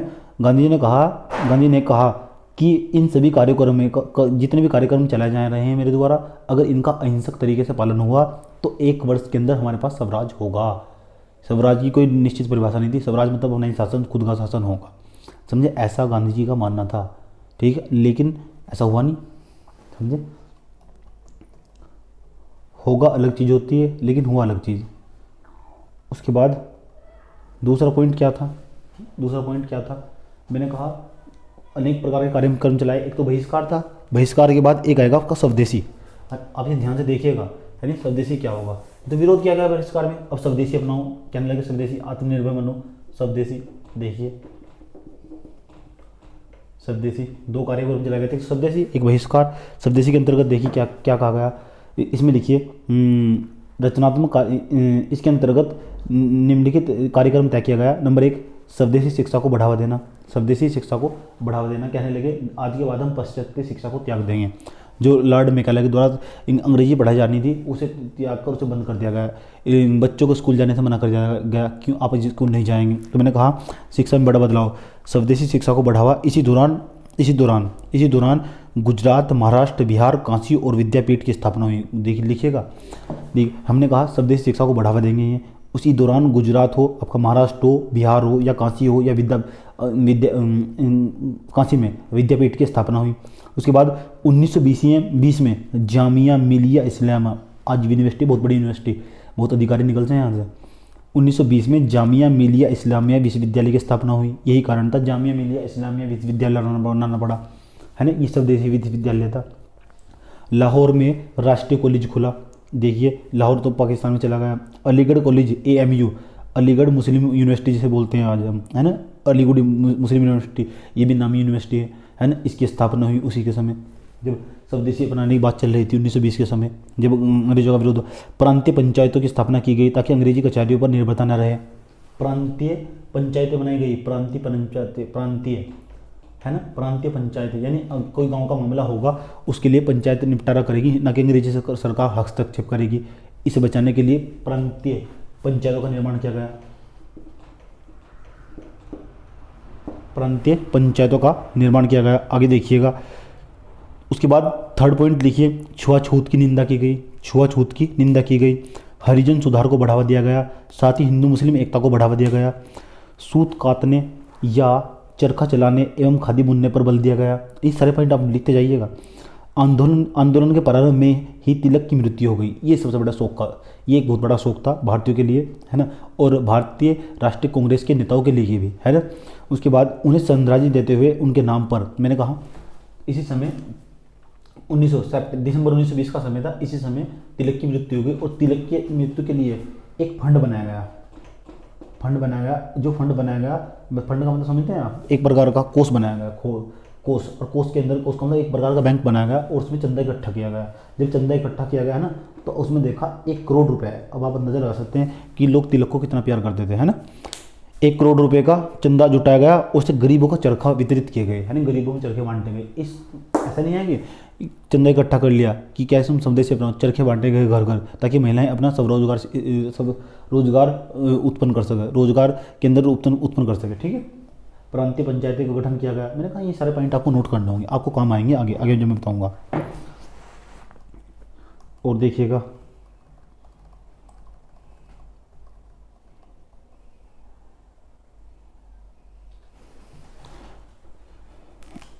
अब समझते हैं इसका सामाजिक आधार, यानी इस आंदोलन का, असहयोग आंदोलन का सामाजिक आधार। हेडिंग बनाइए, असहयोग आंदोलन का सामाजिक आधार।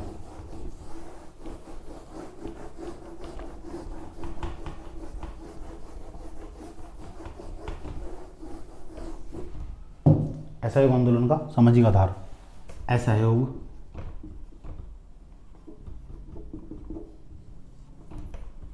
आंदोलन का सामाजिक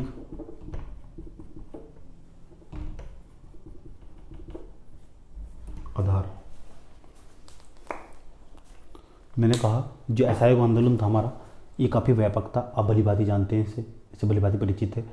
जो आपका असहयोग आंदोलन था, जो आपका यह असहयोग आंदोलन था, ये व्यापक था, है ना। ये देश के सभी वर्गों तक फैला हुआ था, चाहे उसमें आपका मुस्लिम वर्ग हो, हिंदू वर्ग हो, या आपके पूंजीपति हो या मजदूर हो, चाहे आपकी महिलाएं हो, चाहे छात्र हो, चाहे आपका युवा हो, है ना, सभी वर्गों तक इसकी पहुंच थी और इसकी व्यापक भागीदारी मिली, यानी सभी लोगों ने, सभी व्यक्तियों ने, इसी विशेष व्यक्तियों ने इसमें बढ़ चढ़ कर हिस्सा लिया।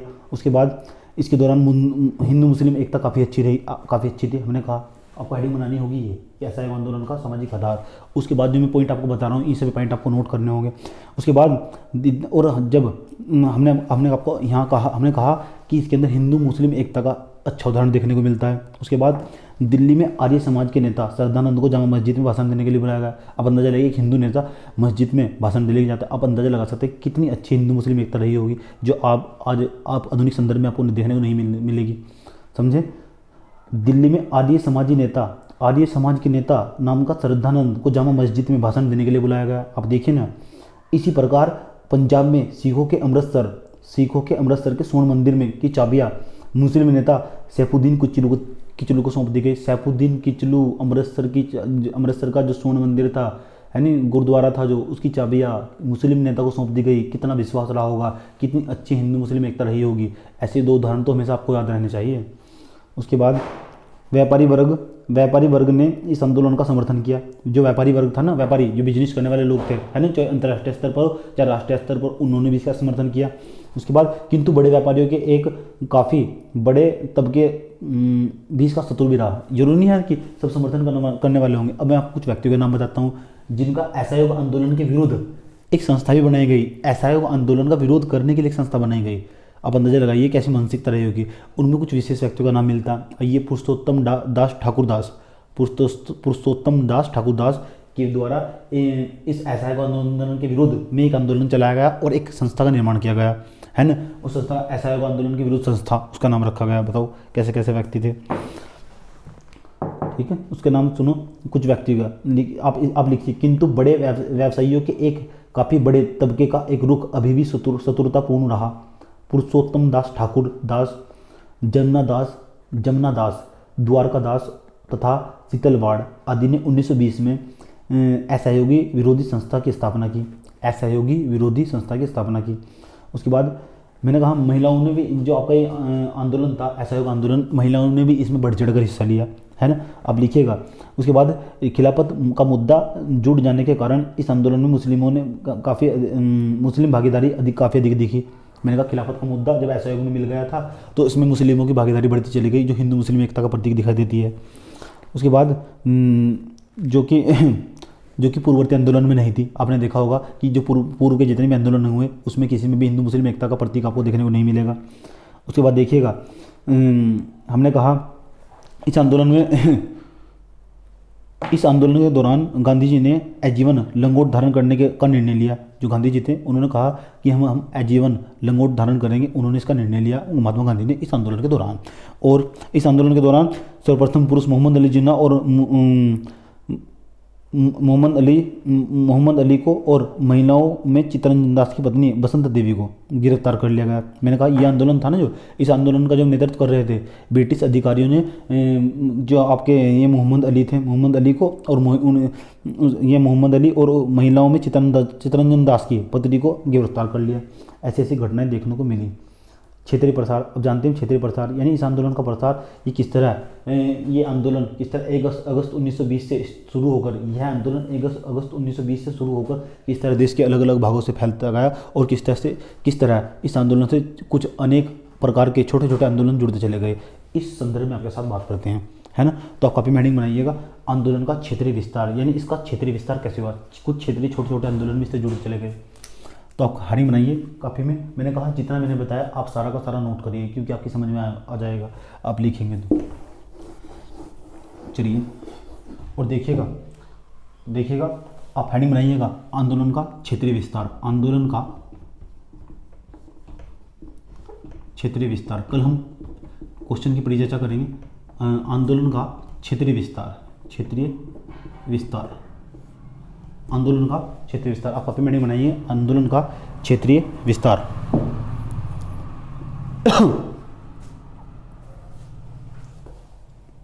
उसके अंतर्गत लिखिए, आप लिखिए इसके अंतर्गत असहयोग आंदोलन एक अखिल भारतीय आंदोलन था, यह भली भांति जानते हैं।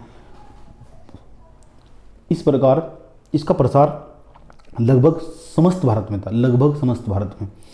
पहले से चले आ रहे कई कार्यक्रम इस आंदोलन में भी शामिल हो गए। देश के विभिन्न क्षेत्रों में कई महत्वपूर्ण उदाहरण मिलते हैं, है ना। देश के मैंने कहा कुछ पहले से चले रहे आ रहे छोटे छोटे क्षेत्रीय आंदोलन जो गांव स्तर पर या वो लोक स्तर पर चला जाते रहे होंगे, वे आंदोलन धीरे धीरे असहयोग आंदोलन से जुड़ते चले गए और किस तरह इसने एक व्यापक रूप धारण कर लिया जो भारतीय राष्ट्रीय आंदोलन में आज दिखाई देता है, समझे। उसके बाद असम, आप देखिएगा ये असम का एक मुद्दा आता है ना। सबसे पहले हम बात करते हैं असम की, है ना। असम में एक आंदोलन चलता था असम में क्षेत्रीय स्तर पर, और ये किस तरह असहयोग आंदोलन से जुड़ता चला गया, यानी असहयोग आंदोलन का क्षेत्रीय विस्तार कैसे हुआ ये जानते हैं। किस स्टेट में कैसे कैसे आंदोलन चला गया असम के बारे में बात करते हैं। दूसरी बात करेंगे हम आपके साथ, दूसरे पॉइंट पर बात करेंगे केरल का आंदोलन की बात करेंगे। केरल के अंदर क्या हुआ। आप असम में जो असम वाला आंदोलन था उसके अंदर लिखिएगा, असम वाले आंदोलन के अंदर यहाँ चाय बागान के मजदूरों ने सरकार के खिलाफ हड़ताल कर दिया। चाय बागान के मजदूर, क्योंकि वहाँ के लोग ना, वहाँ के जो ब्रिटिश अधिकारी हुआ करते थे वे चाय बागान के मालिकों से टैक्स लिया करते थे, तो वहाँ के मजदूरों ने हड़ताल कर दी, और हड़ताल कर दी तो ये हड़ताल धीरे धीरे असहयोग आंदोलन में बदलती चली गई। और किस तरह असहयोग आंदोलन को तो मजबूती मिलने वाली थी, क्योंकि केंद्रीय स्तर पर एक प्रकार का आंदोलन चला जा रहा था और ये क्षेत्रीय स्तर का आंदोलन था। अब कोई केंद्रीय स्तर का आंदोलन जब क्षेत्रीय स्तर के आंदोलन से जुड़ जाएगा, आप सोचिए मतलब उसका रूप कितना व्यापक हो जाएगा। चलिए उसके बाद हेडिंग बनाइए केरल का आंदोलन, केरल का, है ना। केरल का आंदोलन लिखिए। केरल में यहाँ मोपला ब्राइट में लिखिए मुस्लिम काश्तकार किसानों ने जमींदारों के खिलाफ विद्रोह कर दिया, यानी जो जमींदारों के खिलाफ विद्रोह कर दिया। लेकिन ये भी आगे जाकर ये सांप्रदायिक हो गया, सांप्रदायिक हो गया। असम का जो आंदोलन, केरल का जो आंदोलन था ना, वो सांप्रदायिक हो गया। सांप्रदायिक मतलब वहाँ दंगे हो गए। अगला पॉइंट बंगाल का आंदोलन जो किस तरह चला गया। बंगाल का आंदोलन, बंगाल में लिखिए, बंगाल में कलकत्ता के छात्रों द्वारा मिदनापुर के मुसलमानों ने सरकार का व्यापक विरोध। कलकत्ता के छात्रों ने और मिदनापुर के मुसलमानों ने जमकर विरोध किया भारत सरकार का, यानी भारत सरकार में ब्रिटिश सरकार का। पंजाब में अकाली विरोध कर रहे थे। चलिए सरकार का अलग अलग क्षेत्र में इस तरह विरोध हुआ। तमिलनाडु में देखिए, यहाँ के खिलाफ राजगोपालाचारी ने काफ़ी विरोध प्रदर्शन किया। राजगोपालाचारी ने तमिलनाडु में काफ़ी खतरनाक मात्रा में प्रदर्शन किया। आइए आप आंध्र प्रदेश में आइए। आंध्र प्रदेश का एक क्षेत्र है रंपा या गुडप्पा क्षेत्र में सरकार के वन नीतियों का विरोध किया, यानी सरकार के द्वारा वहाँ पेड़ काटे जा रहे थे, तो वहाँ की जो स्थानीय जनजाति थी उनके द्वारा व्यापक मात्रा में विरोध किया गया भारत सरकार ने ब्रिटिश सरकार का। अब देखिएगा जब आप राजस्थान में जाइएगा तो राजस्थान में भील आंदोलन, वो भील आंदोलन, ये इस तरह के आंदोलन, असहयोग आंदोलन समाप्त होने के बाद भी धीरे धीरे आगे तक जारी दिखा देंगे आपको। हम आपको जितने भी आंदोलन हुए, जितने क्षेत्रीय आंदोलन हुए, उन सब का एक वीडियो बनाएंगे आपके लिए। उसके बाद आंदोलन की वापसी है ना, आंदोलन की वापसी कैसे हुई, ये आंदोलन वापस लिया क्यों गया, जो असहयोग आंदोलन था ये वापस लिया क्यों गया। मैंने कहा आंध्र प्रदेश हो, चाहे राजस्थान हो आपका, चाहे तमिलनाडु हो, चाहे बंगाल हो, चाहे केरल हो, है ना, ये देश के अलग अलग कोने तक फैला हुआ था। वहाँ जो क्षेत्रीय आंदोलन थे धीरे धीरे किस तरह इससे जुड़ते चले गए, ये आपको जानना होगा, समझे। तो आपको हेडिंग बनानी होगी कि असहयोग आंदोलन की वापसी। हेडिंग बनाइए, असहयोग आंदोलन की वापसी।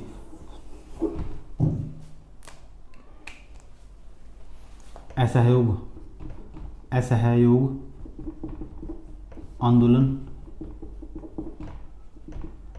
की वापसी, असहयोग आंदोलन की वापसी। मैंने कहा जिस समय यह आंदोलन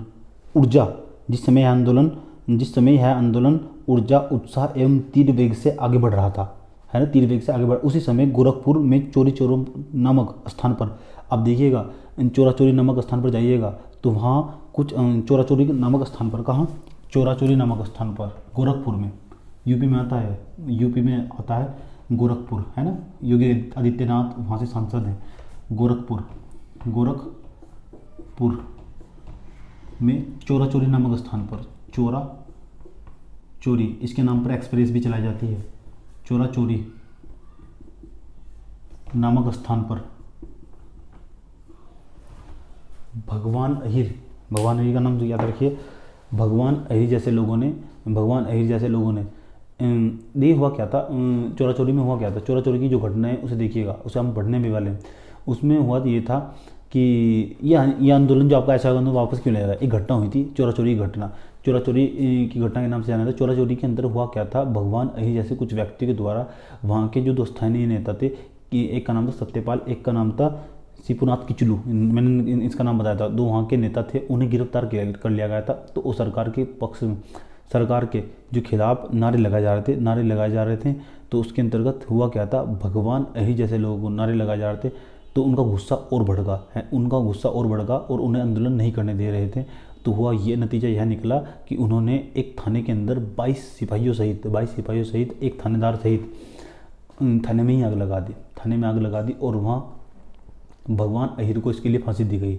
भगवान अहिर जैसे लोगों का नाम देखने मिलता है, लेकिन आप देखिएगा, आप जाइएगा, मैं गया हूँ वहाँ, मैंने देखा कि उन 21 सिपाहियों का एक थानेदार का नाम आज भी स्मारक की तरह सजाया गया है, लेकिन भगवान अहिर जैसे लोगों का नाम आज तक उस लिस्ट में नहीं मिलता, जो एक बहुत दुखद घटना है और दुखद बात भी है, क्योंकि भगवान अहिर तो अपने हक की लड़ाई लड़ रहे थे, समझे। लेकिन हिंसक घटना थी, लेकिन महात्मा गांधी कभी भी हिंसा के समर्थक नहीं रहे, भले ही उन्हें चाहे असहयोग आंदोलन वापस क्यों ना लेना पड़े। तो महात्मा गांधी के द्वारा ऐसी घटना के बाद, ऐसी दयनीय स्थिति के बाद, मैंने कहा जब आप धर्म को राजनीति में मिलाएंगे तो परिणाम हमेशा सांप्रदायिक होगा। महात्मा गांधी हमेशा हिंसा की कटु आलोचना करते हैं, वे अपनी पुस्तकों में भी अनेक प्रकार के कथन और लेख लिखते रहे हैं और हमेशा कभी भी हिंसा के संपर्क में नहीं रहे हैं, वे हमेशा अहिंसक बनाना चाहते थे।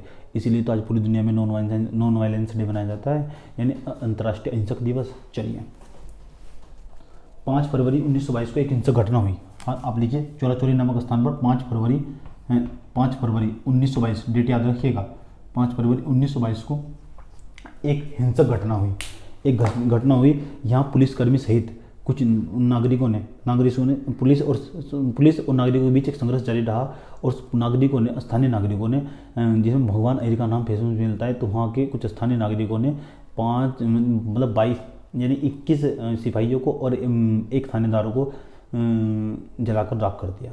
ऐसी घटनाएं मिलती है देखने को। उसके बाद जिसके चलते भगवान ने जैसे लोगों को फांसी पर चढ़ना पड़ा। बाद में जाकर देखिएगा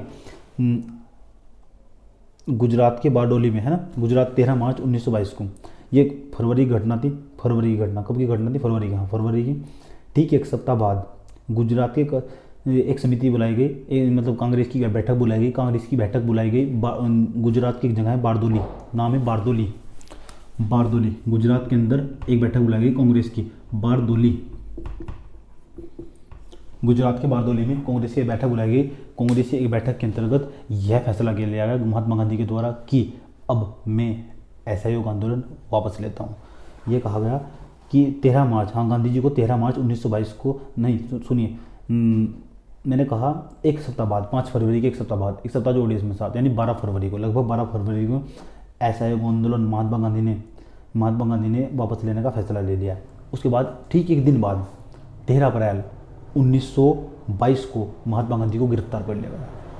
13 अप्रैल 1922 को महात्मा गांधी को गिरफ्तार कर लिया गया और कारण यह बताया गया कि महात्मा गांधी ने दंगे भड़क पाए, यानी अशांति फैलाने के जुर्म में महात्मा गांधी को सीआरपीसी की धारा 1860, इंडियन पेनल कोड की धारा आईपीसी की धारा 144 के तहत हाँ महात्मा गांधी को गिरफ्तार कर लिया गया। और महात्मा गांधी को गिरफ्तार कर लिया गया भारतीय दंड संहिता की धारा 1860 के अधिनियम के अनुसार, मतलब देशद्रोह का मुकदमा चला गया। अशांति फैलाने के संदर्भ में महात्मा गांधी को गिरफ्तार कर ब्रूमफील्ड में उन पर मुकदमा चलाया गया और महात्मा गांधी ने वहाँ जब मुकदमा महात्मा गांधी पर चला गया तो महात्मा गांधी ने अपना लेक्चर दिया कि उन्होंने बताया कि उनके साथ किस तरह अंग्रेजों ने विश्वासघात हुआ, अंग्रेजों ने उनके साथ किस तरह प्रथम विश्व के अंतर्गत महात्मा गांधी ने उनका साथ दिया था और किस तरह उन्होंने बड़ी दयनीय तरीके से बताया और मतलब नर्वस होकर बताया कि ब्रूमफील्ड अदालत में कि महात्मा गांधी ने किस तरह कि भारतीयों ने मिलकर कदम से कदम मिलाकर अंग्रेजों के साथ प्रथम विश्व में लड़ाई लड़ी, लेकिन अंग्रेजों ने हमें क्या दिया, मतलब ब्रिटिश सत्ता ने हमें क्या दिया, है ना। इसकी कटु आलोचना की, लेकिन परिणाम स्वरूप नतीजा यह निकला, अंतिम समय में 6 वर्ष की महात्मा गांधी को सजा सुनाई गई, लेकिन बाद में 2 वर्ष की सजा के बाद उन्हें छोड़ दिया गया। कारण यह था क्योंकि महात्मा गांधी की तबीयत खराब होने लगी थी, इसलिए उन्हें छोड़ना पड़ा, रिहा करना पड़ा। आइए हम समीक्षा करते हैं। समीक्षा मतलब रिव्यू करते हैं इसका। हेडिंग बनाइएगा फिर में आंदोलन की समीक्षा, हेडिंग बनाइएगा आंदोलन की समीक्षा।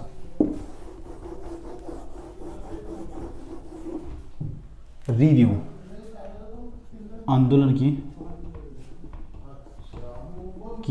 समीक्षा, आंदोलन की समीक्षा। अब देखिएगा, जब ये आंदोलन वापस ले लिया गया तो कई इतिहासकार या कुछ विद्वान इसकी कटु आलोचना करते हैं। उनका मानना सुनिए, गांधी जी द्वारा यह आंदोलन वापस ले जाने के बाद अनेक विद्वानों द्वारा आलोचना की गई, गांधी जी द्वारा आंदोलन वापस लेने के लेकर आलोचक अनुचित ठहराते हैं। अनुचित का मतलब ये उचित नहीं था, ठीक नहीं था। जैसा सुभाष चंद्र बोस ने, हाँ सुभाष चंद्र बोस का नाम सुनो। सुभाष चंद्र बोस ने खतरनाक आलोचना की। सुभाष चंद्र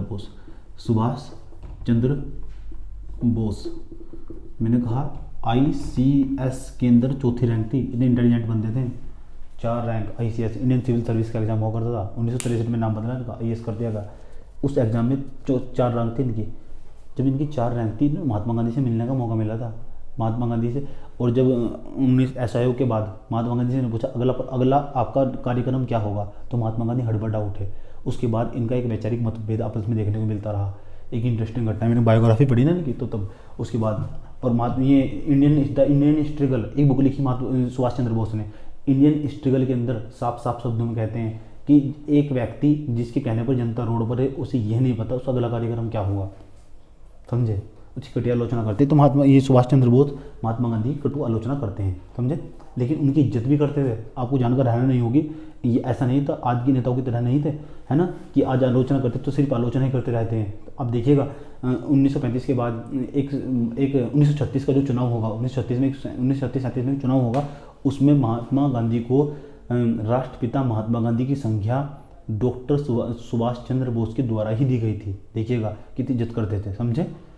यानी मतभेद था लेकिन मनभेद नहीं था। ये होना चाहिए अप्रोच। उसके बाद क्या कहते हैं सुभाष चंद्र बोस, आइए देखिए, इनकी बुक है the Indian struggle, the Indian struggle. The Indian struggle के अंदर क्या लिखते हैं, ये देखिए क्या कहते हैं। सुभाष चंद्र बोस ने आंदोलन वापसी को राष्ट्रीय दुर्भाग्य कहा। उसने कहा ये राष्ट्र का दुर्भाग्य है ना। उसके बाद जवाहरलाल नेहरू ने इसे आश्चर्यजनक कहा। उसके बाद रविंद्रनाथ टैगोर का कहना था कि गांधी जी ने में अब अलग भाव आ गया है। मोतीलाल नेहरू ने निंदा करते हुए कहा कि कन्याकुमारी का एक गांव यदि अहिंसा का पालन नहीं करे, कन्याकुमारी का एक गांव, कन्याकुमारी देखिए कहाँ है ना, एक गांव अहिंसा का पालन नहीं करे, क्या इसकी सज़ा हिमालय के किसी निर्दोष व्यक्ति को दी जाए? आप समझ जाएंगे, दोबारा सुनिएगा इसे। कन्याकुमारी का एक गांव यदि अहिंसा का पालन नहीं करे तो क्या इसकी सज़ा हिमालय के किसी निर्दोष को दी जाए? उसके बाद जो मार्क्सवादी विचारधारक थे उनके कथन सुनिए। मार्क्सवादियों ने गांधी द्वारा आंदोलन की वापसी को जनता के साथ विश्वासघात कर यहाँ तक निंदा कह दी। यानी महात्मा गांधी की इतनी आलोचना हुई, उन्होंने कहा कि महात्मा गांधी के द्वारा लोगों के साथ विश्वासघात किया गया। समझे। अनेक आलोचकों ने खिलाफत एवं असहयोग को एक साथ चलाने की भी निंदा की। महात्मा गांधी का आरोप लगाया कि इन्होंने खिलाफत और असहयोग को एक साथ नहीं चलाना चाहिए था, क्योंकि इसका कारण सांप्रदायिकता को बढ़ावा मिला। चलिए समझिए। उसके बाद आंदोलन की वापसी से युवाओं में काफ़ी निराशा आ गई, जिससे वे हिंसा एवं क्रांतिकारी गतिविधियों की ओर मुड़ने गए। मैंने कहा अब भारतीय राष्ट्रीय राजनीति में शून्यता की स्थिति आ जाएगी। जब शून्यता की स्थिति आ जाएगी तो क्रांतिकारी उत्पन्न होंगे, क्रांतिकारी एग्रेसिव और उत्तेजित हो जाएंगे। अतः अनेक आलोचक युवाओं के हथियार उठाने के पीछे गांधी जी को दोषी मानते हैं। असहयोग आंदोलन का योगदान, अब आप अपनी बहनी बनाइए, असहयोग आंदोलन का योगदान क्या था, यानी इसने मतलब कहाँ तक राष्ट्रीय आंदोलनों को कहाँ तक तीव्र गति पहुँचाई और कहाँ तक ये सही रहा, क्या योगदान था इसका, समझिए। तो आप काफ़ी बहनी बनाइएगा, असहयोग आंदोलन का योगदान, असहयोग आंदोलन का योगदान।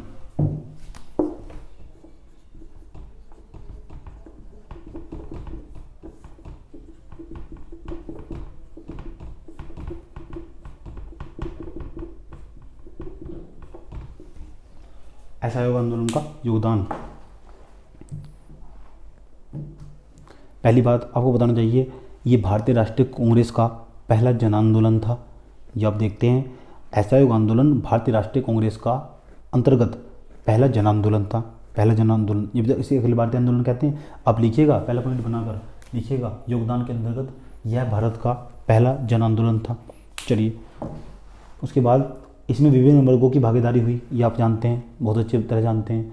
उसके बाद अब कांग्रेस पर कोई आरोप नहीं लगा सकता था कि कांग्रेस महज मुट्ठी भर अल्पसंख्यकों का प्रतिनिधित्व करती है। मैंने कहा कौन, जो चर्चिल वो साफ शब्दों में कहता था कि कांग्रेस ना मुट्ठी भर लोगों की एक छोटी सी सभा है, इस तरह। अब आप देखिए कांग्रेस कितनी बड़ी हो चुकी थी, तो कांग्रेस पर कोई आरोप नहीं लगा सकता था, तो ये भी तो योगदान ना, समझे। उसके बाद दूसरा पॉइंट आप लिखिएगा, क्षेत्रीय आधार पर भी असहयोग आंदोलन का व्यापक विस्तार देखा गया। क्षेत्रीय आंदोलन पर भी क्षेत्र आधार पर भी असहयोग का व्यापक विस्तार। मैंने कहा किस तरह असम का आंदोलन हो, चाहे वो केरल का हो, चाहे बंगाल का हो, चाहे वो पंजाब का हो, है ना, किसी प्रकार का कोई भी क्षेत्रीय आंदोलन हो और उसको वो किस तरह व्यापक होता चला गया, इसे आप भली भांति जानते हैं। उसे कांग्रेस के पूर्व में आंदोलन के विपरीत जो केवल राजनीतिक दृष्टि से सक्रिय क्षेत्रों को अधिक प्रभावित करते थे, ऐसा आंदोलन ने बिहार में गुजरात प्रांत और अपरंपरागत क्षेत्रों पर भी गहरा प्रभाव पड़ा। उसके बाद नंबर 3 पॉइंट, कांग्रेस के स्वदेशी और बहिष्कार की नीतियों से देशी उद्योग को लाभ मिला। कांग्रेस के स्वदेशी और बहिष्कार की नीति से देशी उद्योग को लाभ मिला। मैंने कहा कांग्रेस के द्वारा 2 नीति अपनाई गई, एक तो स्वदेशी की और एक बहिष्कार की, तो देशी उद्योग को लाभ मिला। ये आप भली बात जानते हैं, देशी उद्योग को लाभ मिला। उसके बाद रचनात्मक कार्य के तहत शिक्षण संस्थानों की स्थापना हुई, है ना, जिन्हें आप जानते हैं कि काशी विद्यापीठ हो, आपका जामिया मिलिया इस्लामिया हो, आदि विद्यालयों की स्थापना हुई। गाँव में चरखे को प्रोत्साहन मिला, है ना, छुआछूत विरोधी आंदोलन को बल मिला, है ना, ये इसके कुछ योगदान है।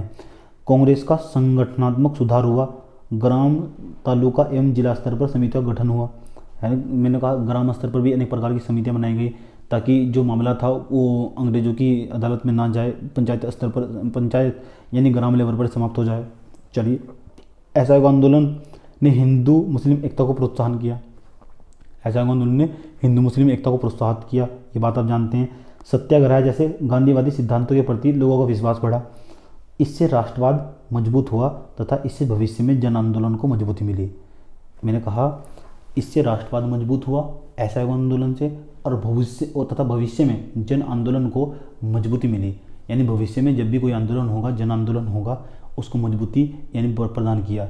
असहयोग आंदोलन ने कहीं ना कहीं भारतीय राष्ट्रीय आंदोलन में बहुत सकारात्मक और महत्वपूर्ण भूमिका निभाई।